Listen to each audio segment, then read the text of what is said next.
Just keep.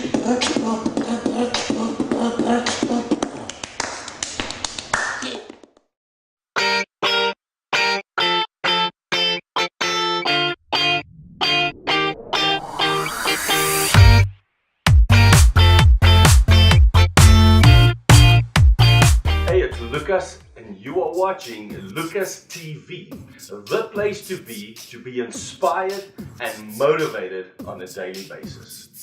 This episode, we want to deal with a very interesting subject, and we have called it the natural born sinners. Or I can rephrase it by saying the natural born sinners. No matter how you word it, the bottom line is, from a very young age, this thing comes out of us. I've got a little 4-month-old baby, and I've got a little 3-year-old baby. And I have seen how that thing just comes out all by itself, without them having been taught, without them having had any counseling or any seminars on the subject, without them not reading any very important books, how to freak your parents out and do great sins that make them go totally crazy. They haven't had that experience, but it's in their nature. There she lies, my little beautiful princess. She's lying right there. She passed out because we were recording so long. But let me tell you, it has been an interesting journey to see how she just knows how to sin.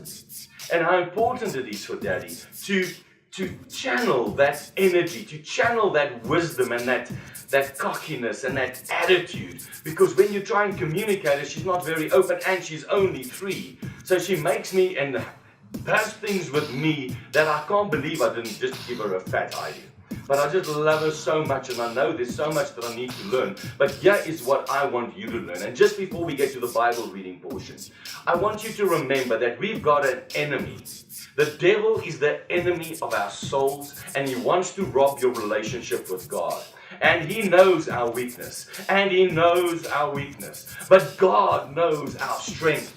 Because as we heard in episode 1, if we have the revelation of the Christ on the inside of us, greater than he that is in us, than he that would attack us. So if we can take this principle and understand in our weakness and in our frailty and in our times of falling and stumbling and really stuffing it up badly, God comes to our rescue and he says, it's the goodness of God that leads men into repentance. Yes, there is an enemy of your soul. There is someone who wants to destroy you. He hates God. He hates you. He hates your children. He hates your hamster. He hates your little pup dog, as featured in MIB Black. He hates everything about you. So if he can get you to have a broken relationship with God the Father, he has destroyed your relationship, and all hell will break loose. So with this message, I want to encourage you. Greater is he that is in you than he that is in the world. Take your stand, be a bold, courageous warrior for God, and do not be unwise concerning the devil's activities. End off with this, my personal motto: love God, love people, love life, and live a life worthy of a legacy.